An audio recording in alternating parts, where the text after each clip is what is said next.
have lectured today on two different topics in my laboratory. One is new information regarding how interferon and NF-kappa B activators synergize to induce the expression of interleukin-6 in cancer. And interleukin-6 is a famous oncogene which activates another famous oncogene, STAT3, and understanding this network of cytokines that causes the increased activation of STAT3 in cancer, I think, presents some potential therapeutic targets. In the second part, I talked about work with a novel drug called CBL-137, which synergizes very well with DNA-damaging agents as platinum in small cell lung cancer for a variety of reasons, and we've worked out some of the mechanisms involved in that. And the two drugs seem to work very well together in preliminary models of small cell lung cancer, to the point where we're encouraged to work with a colleague to initiate a clinical trial in that disease. So thanks very much for the invitation. I wasn't quite sure what to talk about for this audience, but I really have very little choice because I can only talk about the stuff that's going on in my lab. So I picked two projects which have medical relevance, and they're quite separate, as you'll see, about half the talk for each of them. At the beginning, I'll talk about, so I apologize for the breadth of that title. The roles of interferon and cytokines in cancer is something that you could devote several graduate courses to, of course. I'll just talk about one limited part of that from our lab. And then at the end, some new work on I think, a very interesting drug that looks like it might be useful in several different cancers, and I'll talk especially about work that we're doing in small cell lung cancer. All right, so you can hear me okay? So first of all, about interferon. So I didn't put all the background on this slide, but I'm sure you all know that interferons are our principal defense against virus infections, especially type 1 interferons, alpha-beta interferons. But they have a long history of involvement in cancer as well. So early, as soon as interferons were available as potentially therapeutic molecules, they were used in cancer, and it was widely hoped that they would be very effective, but I think by and large the results have been disappointing. And I think as we've learned more and more about how interferons work, we have come to understand that. So in addition to interferons which are applied from the outside as a potential therapeutic, of course we have endogenous interferon. And endogenous interferons have a major role to play in cancer. And part of the reason that they were not more useful therapeutically is because they have both positive and negative effects depending upon the circumstance. So like the responses to many different cytokines, interleukin-6 is another one that we could talk about a little bit later. It depends upon the situation, it depends upon the cancer. So it's not so simple. Now, I'm going to start with observations made by Ralph Weichselbaum's lab at the University of Chicago, that there is, in many cancers, a signature of gene expression which looks like a response to interferons. Okay, so let's start with that. Now, I need to introduce you, sorry, these are a couple of papers from, when were they, 2000, I can probably use this thing as a pointer if I can get it untangled. Does that work? Okay, so here what the Weichselbaum lab was looking at is the expression of STAT1, which is one of the major transcription factors that's involved in the interferon response, and finding that STAT1 is highly expressed in tumors, and moreover, that high expression correlates with resistance to radiation therapy. Ralph is a radiation oncologist at the University of Chicago. And here's another related article. So what I'm going to talk about now is work in our lab which builds upon that phenomenon, and I think helps us to understand a little bit better what's going on and why this interferon signature occurs in cancers and what it means in terms of potential therapy. So I'm going to first tell you about interferon signaling, and then I'm going to connect it to STAT3, which is a famous oncogene. And the point of this part of the talk is to show a novel connection between those two things. And this is work, we've just submitted this for publication. It's not published yet. And Yushin and Jing are responsible for the work that I'll talk about. So let's start with just the basic signaling of interferon. Type 1 interferons bind to a 2-protein receptor, interferon receptor. They activate tyrosine kinases, TYK2 and JAK1, and that leads through a cascade to the phosphorylation on specific single tyrosine residues of STAT1 and STAT2. So this is the activation step. And in the response to type 1 interferons, STAT1, I'm sorry, I'm moving this around too much, but it's hard to control. STAT1 and STAT2 bind to a protein called IRF9, which is actually the DNA binding protein. And this 3-protein complex is called ISGF3, or interferon stimulated gene factor 3. It is the major transmitter of the signal from the cell surface to the nucleus to turn on gene expression. So there are DNA elements which are highly conserved, interferon response elements to which IRF9 binds, and then the transcriptional machinery is activated by the phosphorylated stats. Oh, great. Top button. Oh, great, that looks better. Easier, thank you. Okay, so what we noticed in our involvement, I mean, we've worked, as was mentioned in the introduction, for a long time on interferon signaling and participated in the discovery of that basic pathway, the so-called JAK-STAT pathway.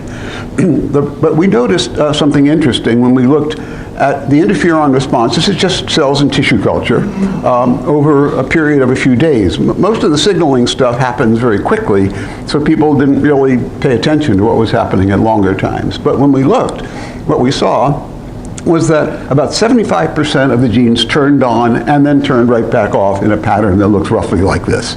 And this turn off is very well understood. There are very potent negative regulators of the pathway that are induced. SOX proteins are probably the most important ones that turn the response off.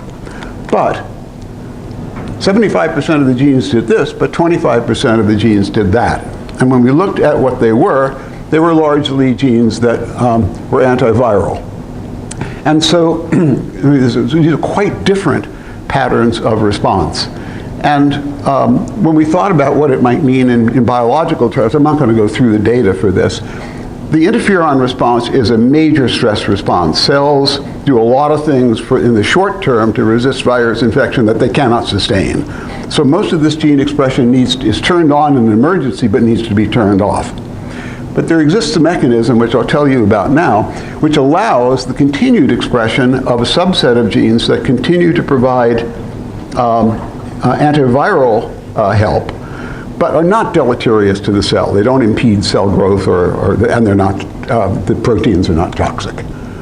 So a clue about what was going on mechanistically is here. So this is gene expression, interferon treatment over a period of 72 hours. And these are two different normal cell lines. This is an epithelial line, this is a fibroblast line, pretty much the same thing happens. And if you look, you see that over this time there's a big increase in the expression of the 3 transcription factor proteins, STAT1, STAT2, and IRF9. So that was interesting. And it occurred in a time scale that was similar to the prolongation of gene expression. And it turns out that the reason, the mechanism involved here is as follows. So even without tyrosine phosphorylation, these 3 proteins can still get together and form a related transcription factor called unphosphorylated ISGF3 or UISGF3. And this still works on a subset of the genes. It works on that 25% of the genes whose expression is sustained over a long period of time. And This just shows that the proteins associate with each other by an mutation experiment.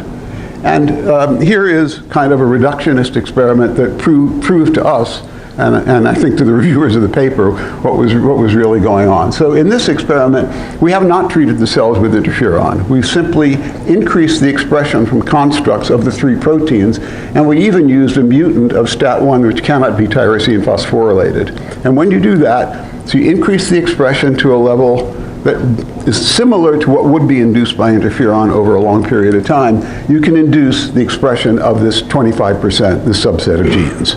And here are some examples. But you do not induce the expression of the remaining genes. So we've now uncovered the mechanism that underlies this 2-phase response. It's the initial induction of protein expression for the 3 transcription factor proteins. And when they're expressed at a much higher level, they can still form a transcription factor which works on about a quarter of the total genes, not all of them. And that accounts for the observation. Now the connection to the xenograft work came when we looked at what genes were increased in expression in this way. So here are our induced genes, and the ones that are colored are the ones that were identified quite independently in cancers from the Weichselbaum lab. And you can see there's very different cells, so it's an amazing coincidence. And you can see pretty clearly that there's essentially a complete overlap here. So we've now provided an explanation, mechanistic explanation, for how this set of genes is expressed at a high level in cancers. We know it's due to the increased level of STAT1, STAT2, and IRF9 expression. And the STAT1 expression that I showed you in those earlier papers was also observed, of course, by the Weichselbaum lab. All right. So that's the background for interferon in cancer. There's an interferon signature, which is prevalent in many different cancers. This is not a rare event. And it correlates with resistance to DNA damaging therapy. Sure, answer question. So if this form is not phosphorylated, what's regulating it prior to this cascade starting? Well, just level of expression.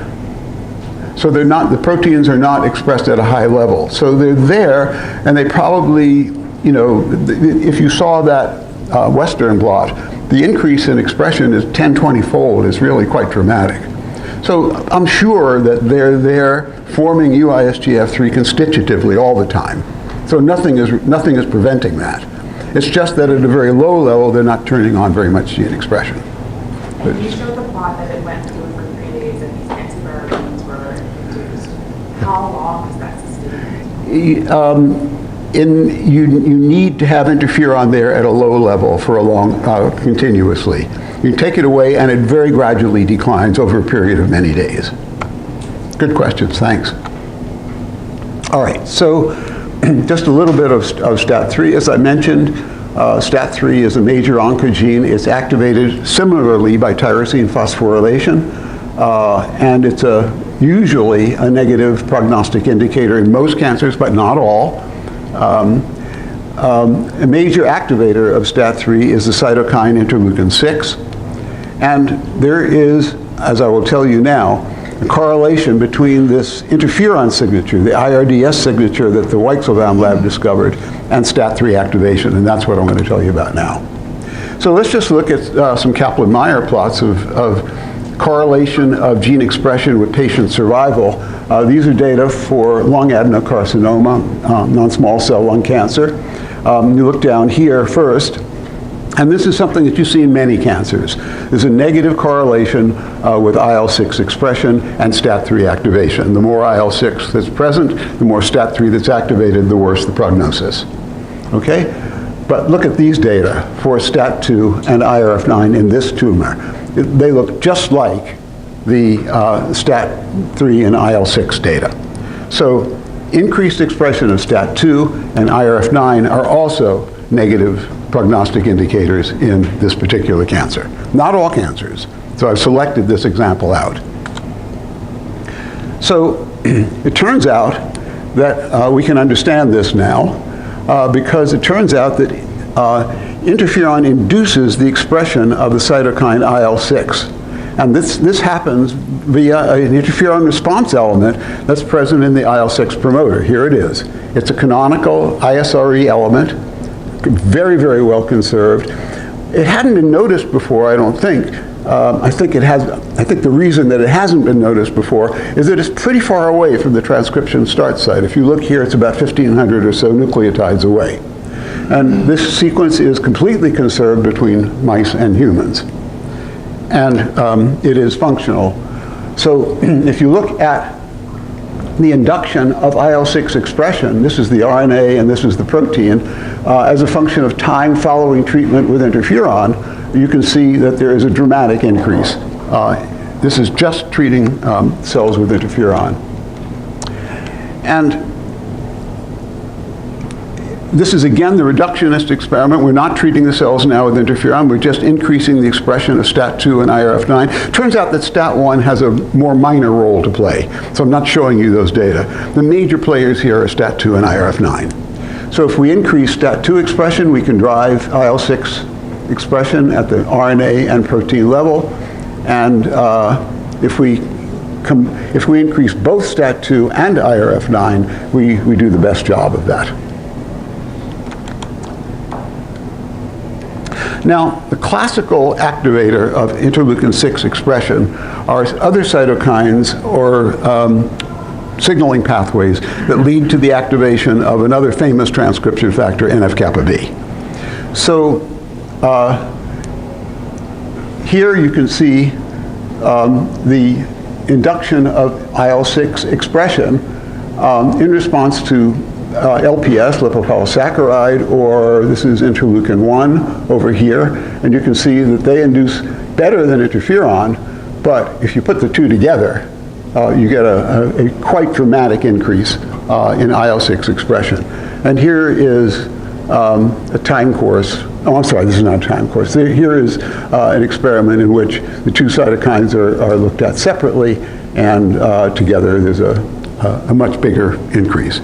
So interferon and interleukin-6, I'm sorry, start again. Interferon and interleukin-1, or LPS, or TNF, classic NF-kappa B activators, collaborate very, very nicely to induce IL-6 expression. And this is just a co-immunoprecipitation experiment. Of course, STAT2 will interact with STAT1. We know that very well already, but with this, I won't take you through the detail of this experiment, but it's basically immunoprecipitating with flag tags for the pull down STAT1, STAT2, and IRF9, and you can see for STAT1 and STAT2, they also pull down the P65 subunit of NF-kappa B. So there's a physical interaction here. So putting all these together into a model, what we think is going on is that in the absence of interferon treatment, or increased expression, I should say, of STAT2 and IRF9, because I haven't shown you these data, but the STAT2 and IRF9 do not need, STAT2 rather, does not need to be tyrosine phosphorylated. It just needs to be increased in expression. Tyrosine phosphorylation is not important for this part. So in the normal circumstance, any activator of NF-kappa B, here represented as P65, will bind to the well-known kappa B element and drive expression of the interleukin-6 gene. But when STAT2 and IRF9 are there, IRF9 is the DNA binding component which glues everything down to this ISRE element. It brings STAT2 into the picture, and STAT2 interacts with P65 through an SH2 domain, and with IRF9 through a separate domain of the protein. And that brings into play the very powerful transactivation domain of STAT2, which cooperates with the transactivation domain of P65 to drive increased gene expression. So that mechanistically is what's going on. What does it mean biologically? So here's our complex of STAT2 and IRF9. STAT1 can be there, it's not essential. I'm not showing it. And gosh, I haven't seen this slide before. It was made by people in my lab, and I hate all this animation, so I'm going to click through until it stops animating. I think that's it. All right. Wow. So, I've already told you, interferon induces the expression of STAT2 and IRF9. NF-kappa B activating cytokines induce IL-6 expression, and these two pathways reinforce one another. IL-6, of course, is a major pathway for activating STAT3. And what I haven't told you, this is new work which is not as far along, it's not included in the paper that we have under consideration now, is that we've also found that in addition to interferon, STAT3 can also increase the expression of STAT2 and IRF9. STAT3 is an alternative driver of the expression of these genes. So what you have here is a vicious cycle. The more STAT2 and IRF9 you get, the more IL-6 you get, the more STAT3 phosphorylation and activation you get, the more STAT2 and IRF9 expression. The phenotype of high expression of these two proteins in cancer was originally identified as an interferon signature, but we now know STAT3 can drive it, and what I'm not showing in the picture is there's also a pathway that's much less well understood, which depends upon cell-cell contact, which can also drive this. So STAT2, IRF9 high expression in cancer isn't necessarily due to interferon. It can be caused by a variety of different things. But here is a positive reinforcing cycle that I think gives us maybe some additional targets to think about in cancer therapy. So how would you want to interrupt this? Well, you'd want to interfere, as many people want to do, major efforts in the pharmaceutical industry to develop STAT3 inhibitors or inhibitors that block the activation of STAT3 by interleukin-6. But the JAK-STAT pathway is required for this, and it's required for this. So JAK kinase inhibitors, of which there are several in development, and one, ruxolitinib, is a drug that's currently in the clinic, could be used especially in situations where the tumor exhibits high endogenous expression of these two proteins and is likely using this vicious cycle to encourage the activation of oncogenes in the cancer by phosphorylated STAT3. So that's our current understanding. I've told you mostly about the top half of this. I haven't mentioned the EGFR connection. That's another story. But we're working to try to firm up the data for this bottom part of the pathway, and hopefully it'd be nice if we could identify some novel therapeutic targets or some novel applications of existing therapies, depending upon the phenotype of the cancer. Okay, I'm going to go on and talk about the second half. So questions now would be good for this part. Sure. Is the interaction between STAT2 and IRF9 well characterized? Is there any opportunity for inhibitor development to inhibit the two proteins? It's very well characterized as crystal structures coming out now, so we know exactly what that interaction is. So there's a lot of structural information, but as you probably know, I'm sure you know, sorry, protein-protein interactions are very hard drug targets. So there are very, very few drugs out there that block a protein-protein interaction as opposed to an enzyme activity, which is a much easier target. So it's possible, but it's a very hard target. And you got to be careful, because this is all a part, of course, of the interferon response, and you don't want to mess up the antiviral response too badly in patients. Anything more on this topic? If not, I'll go on.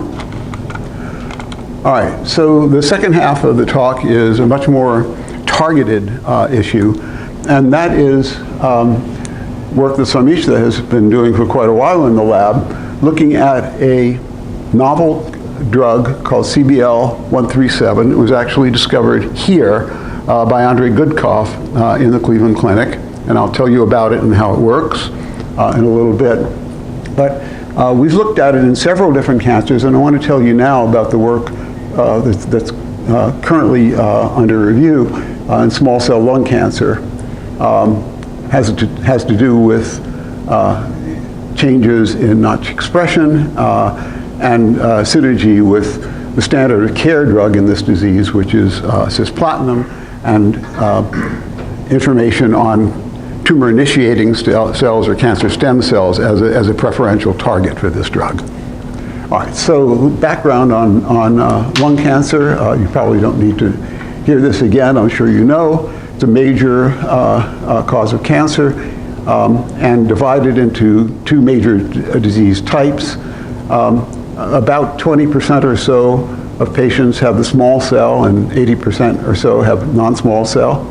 But small cell is the most aggressive type, and in contrast to non-small cell, there are very few underlying mutations that are treatable, such as EGFR mutations, which occur commonly in non-small cell lung cancer. There isn't any substantial progress in developing drugs for this disease. What happens now is that people invariably get platinum-based therapy, cisplatin, or related drugs as first-line therapy, but the prognosis is pretty dismal. So we really need something in this disease. Tumor-initiating cells. So this is an oversimplified version of a very complicated phenomenon, but basically we now understand that tumors are made up of two major types. There's a lot in between, so it's more complicated than this, but there is the bulk tumor, and there's a smaller group of cells which are called tumor-initiating cells, and these have very different markers, very different phenotypes. They can be distinguished very readily. They can be physically separated. And in response to therapy, most therapeutic agents, including cisplatin, target the bulk tumor, but target much less well the tumor-initiating cells. So after therapy, the tumor is reduced, but these tumor-initiating cells persist, they're chemo-resistant, and they regenerate the tumor, and unfortunately often in a form that's more drug-resistant than the original tumor was. Yeah, I think I've said all that. So the target of the drug is a histone chaperone called FACT, facilitates chromatin transcription. It's been around for a long time, and what it does, at least in certain cells, is it moves histones away from the advancing RNA polymerase, so to facilitate transcription, gene expression. So it's a histone chaperone that causes histones to move, as they have to do during transcription. It has two subunits, and it turns out that it's most important in embryogenesis and in early development, but not so much in normal adult organisms.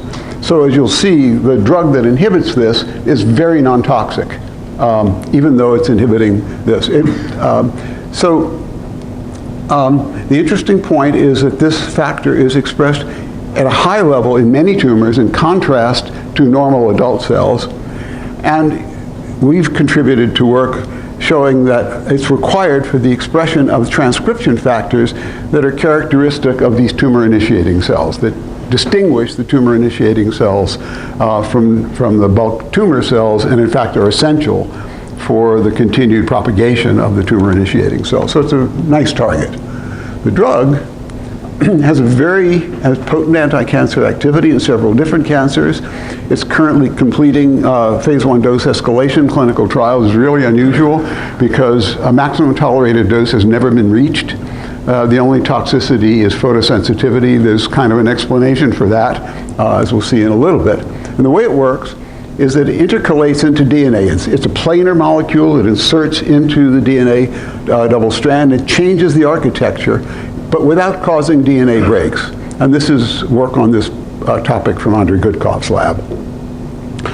And in doing so, for reasons that mechanistically are not well understood, this histone chaperone fact is glued onto the altered DNA structure.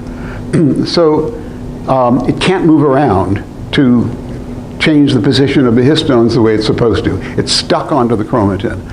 And that, for whatever reason, the change in the DNA architecture caused by the insertion of this planar molecule causes that to happen. In detail, the mechanism is not understood. But here's an example of a recent paper from our lab showing that this drug preferentially kills tumor-initiating cells in glioblastoma by inhibiting FACT and by causing loss of expression of these key transcription factors, which we'll see more of right now. So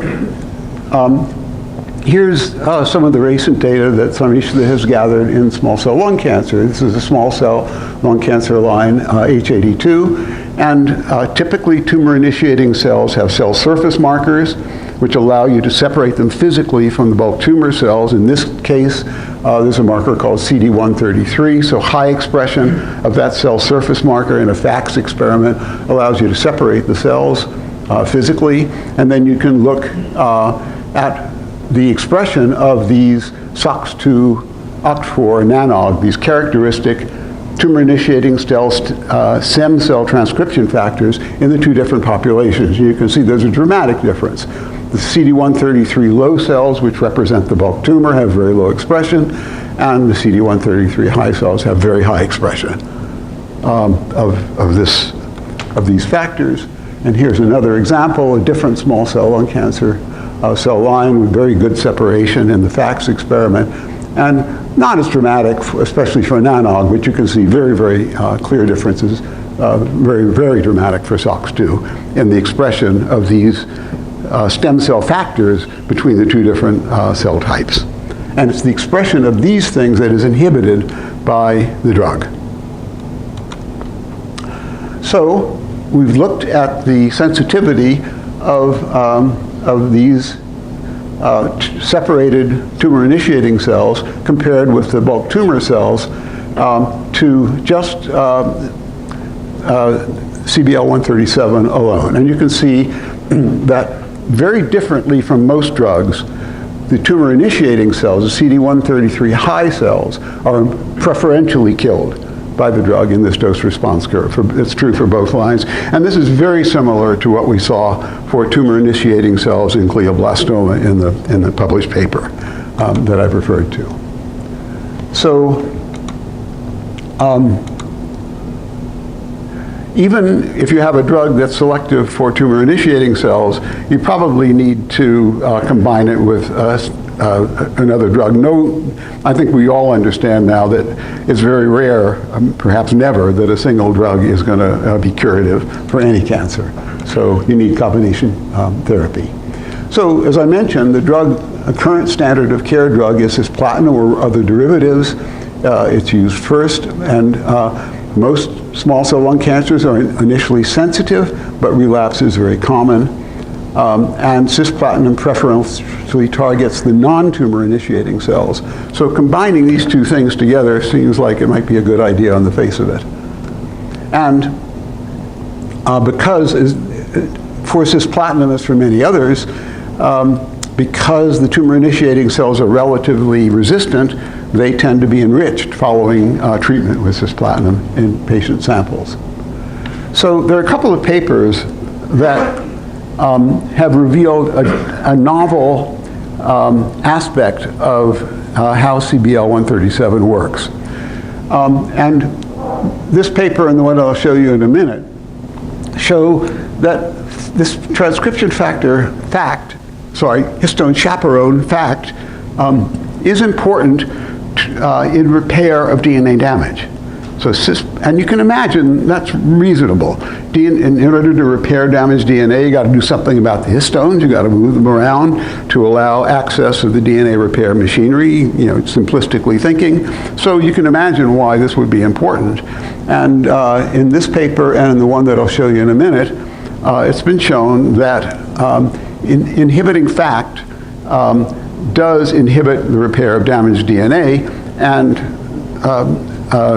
synergizes with drugs. The CBL137 synergizes with drugs that damage DNA. This is the second more recent paper in Science Translational Medicine, which shows that this drug blocks the ability to repair damaged DNA, and specifically they looked at a variety of different DNA damaging agents, but they did specifically look at cisplatin. So it was very logical to look, for a couple of reasons, to look at this combination. And now we're not looking at isolated populations. We're just looking at the tumor, the small cell lung cancer population as it grows without sorting in tissue culture. And you can see that in this example, the single drugs look like that, and the combination looks like that. In this other example, again, the single drugs, very similar profile, and the combination looks like that. So clear synergy between these two drugs when they're combined.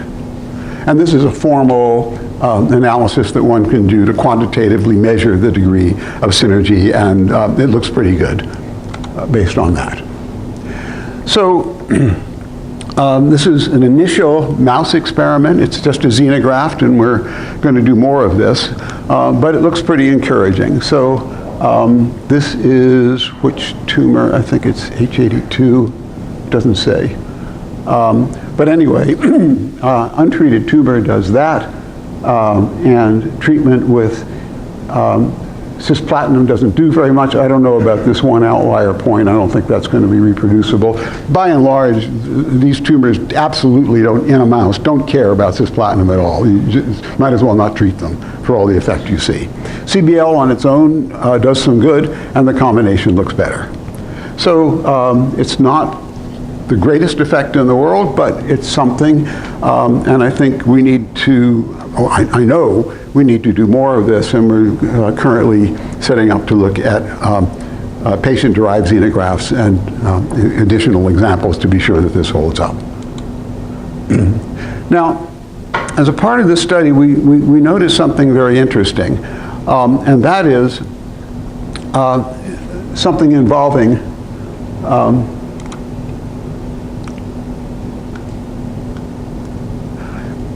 this transcription factor Notch. Notch is very interesting in cancer. In some cancers, it's a tumor suppressor, and in some cancers, most cancers, it's an oncogene. In small cell lung cancer, it's a tumor suppressor, and its expression is very much suppressed in the disease.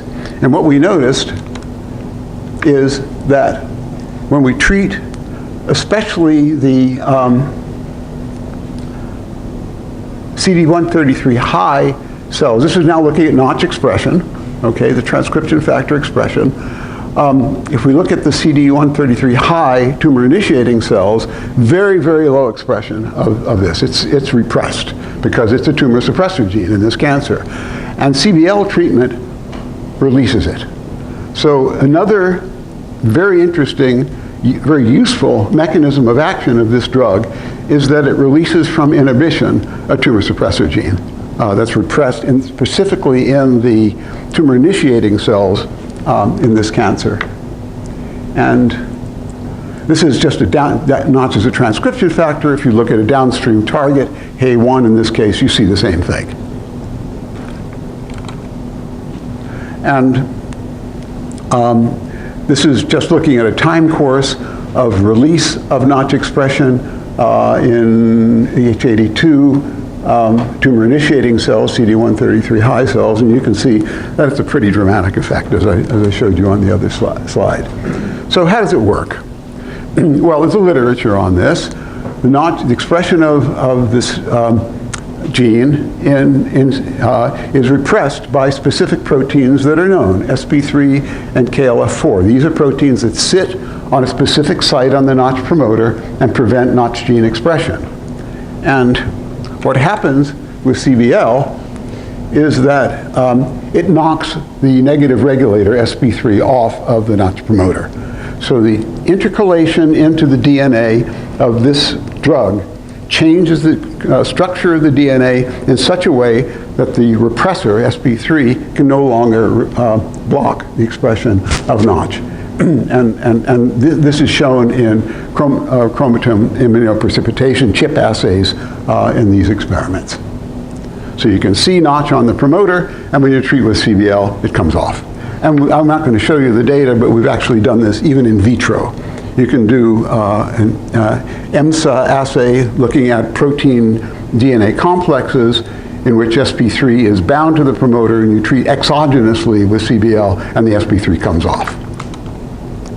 So I think the work identifies CBL-137 as a therapeutic target that targets Notch.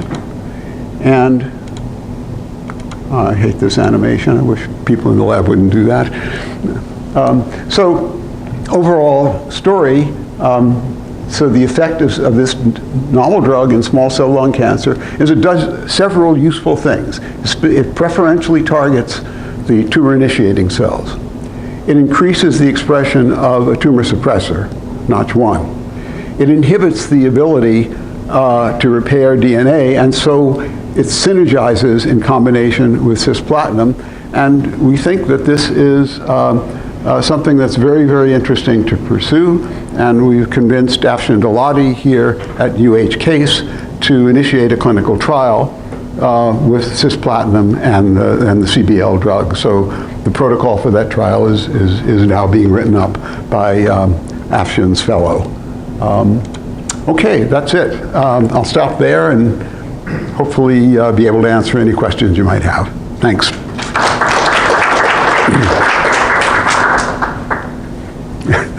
Has this drug been tested in other tumor types? I'm sorry, say again? Has this drug been tested in other tumor types? The tumors. Yeah, we've done work in non-small cell lung cancer. We've done work, as I mentioned, in glioblastoma. It looks to be very effective. And it is remarkably non-toxic. Interesting tidbit of history is that the precursor drug, which works the same way, is a drug that you might have heard of before called quinacrine. So quinacrine was initially used many, many years ago as an anti-malarial agent.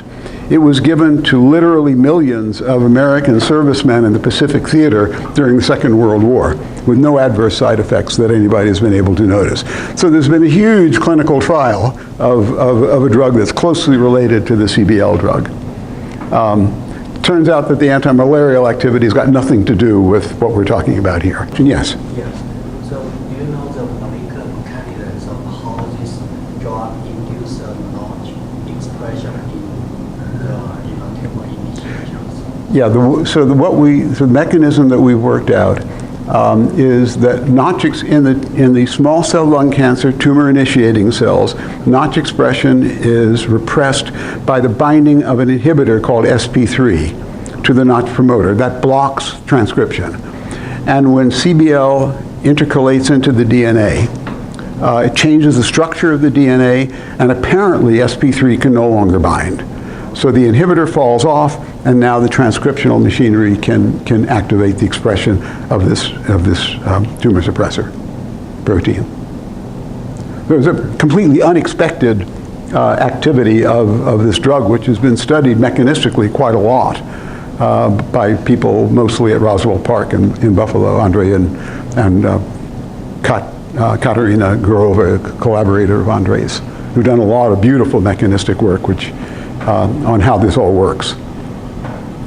But I don't know why this drug isn't getting more attention. I don't have any stock in the company or anything like that, but it preferentially kills tumor-initiating cells in a variety of different cancers. We understand a lot about the mechanism.